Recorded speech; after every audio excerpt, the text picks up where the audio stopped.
going on, everybody? Just walking back to the truck. Had to come get some breakfast and some OJ. But got sinuses bad up here in northern Cali. But anyways, headed back to the truck. Today we're gonna talk about, what it's like sharing the cab of the truck with somebody. Somebody asked about that, and kind of just what goes on. But I'm gonna get back here to the truck, away from all these running trucks, and we'll get into it. Now, I will say, it's early in the morning, even last night, my student didn't have any problem finding a parking spot here. So if you're ever going, up towards Washington, it's I-5, exit 33. This TA always seems to have spots whenever I'm in the area. So, good place to stop if you're up here. No matter the time, you'll usually find a spot or two open. And I don't know if y'all can see, you got mountains all around, so whenever you're walking out, pretty nice view. They keep the place pretty clean. What it's like sharing the truck with somebody you don't know. Let them know that I'm here for them and I'm just trying to help them out.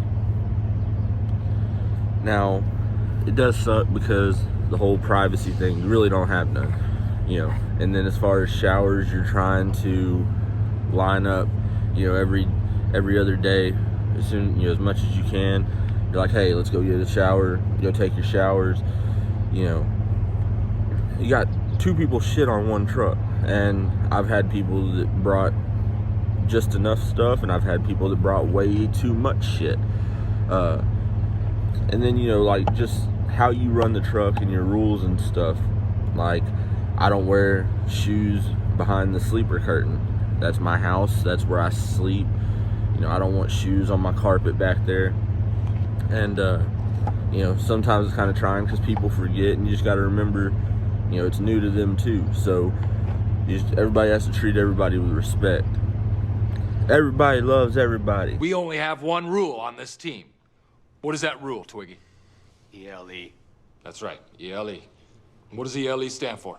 Everybody love everybody. Everybody love everybody. Right there up on the wall. Got that, Monix? Sorry, semi-pro. But anyways, so sharing the truck, it ain't really that bad after the first few days. It's kind of awkward a little bit, but then you get going. The worst part is, how much the schedule fluctuates because you're constantly running, trying to get them miles in. So, there's some days that all I have is a few text messages between me and my wife. I don't even get to talk to my son because I might be driving all night while they're sleeping. And whenever they wake up in the morning, I'm going to bed and asleep until, that evening. Or I might sleep once they get through. And of course, my son has martial arts. I've talked about that before. So, excuse me. God, them allergies, man. Anyway, so my son has martial arts. I've talked about that before. Or they just might be in the middle of doing something because their life goes on while I'm out here, running miles, doing everything I can to provide. So there's some days where it gets kind of hard. For the most part, it ain't too bad. You just got to be respectful, man. Like, so if we're both stopped, I'm probably not going to be talking on the phone because I don't want to disturb them while they're sleeping, or I got to get out of the truck. Or like now, right now, my student's sleeping, and I wanted to try and get this video out because had been asked about it. And what better to do than be out here in this beautiful sunrise and let y'all know. You kind of got to get used to how they drive, trusting somebody else to drive the truck. And it can be kind of hard getting some sleep, but you do your best. Eventually you start getting used to it, or you get so tired that your ass just passes out regardless. To be able to shut down, just chill, hang out. But if you're both shut down, then you got to make sure that they're able to get to sleep. You don't want to bother them. Get headphones, keep headphones in, kind of just chill in your own little zone. Got to manage, go into the restroom, which I tell people, you're a grown-ass adult. If you need to go, tell me, I'll stop. if I wake up, tell you, or you need to go, you know, just stop. It don't matter. We got plenty of time to get where we're going. So, you know, that's not really a big issue. You know, whenever I'm solo, it's a little bit easier because I can always make time, because I normally drive during the days. You know, so it kind of throws that off a little bit. Anyway, sorry, highway's that way, and I'm just looking at this mountain. Let's show y'all. Anyway, you can see the mountains over here. That's what I was looking at. Hell, I'm still gonna look off. There's a field, birds flying around. So I'm gonna go back to where I can see there. Back to where I can see the view. Got a nice little sunrise this morning.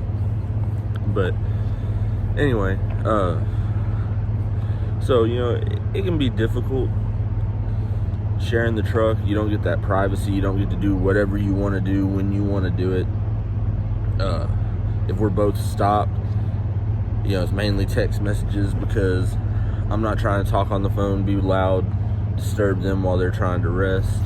I mean, it's really not that bad. The worst part is that I'm out for, you know, 6-8 weeks, however long it takes, depending. Hopefully they don't have any critical events. But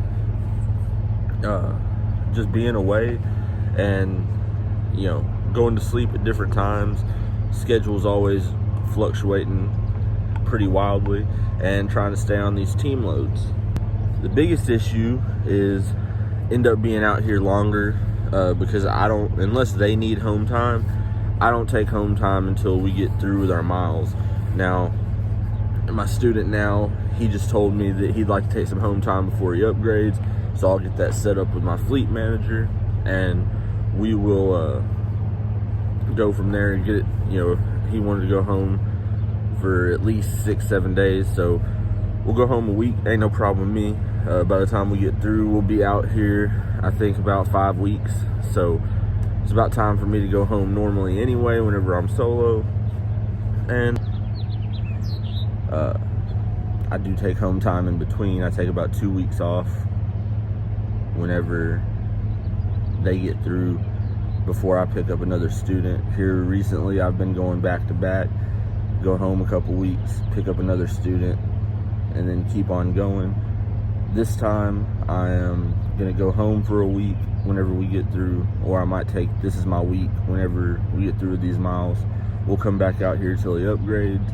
Then in June, I'm going to one of my son's martial arts tournaments, hopefully, and whenever we're through with that, he's gonna come out here with me for a few weeks. Me and him will run out here on the road, and then I'm gonna go home and take a vacation most of July. Got some things we're gonna do this summer, and from there, you know, I'll go back and pick up another student. We'll train a student, then I'm gonna take off a week or two, go home, then I'll run solo for about a month, then go back and pick up another student, rinse and repeat. But anyways, I hope this is helpful, guys. Till next time, y'all keep safe and keep trucking.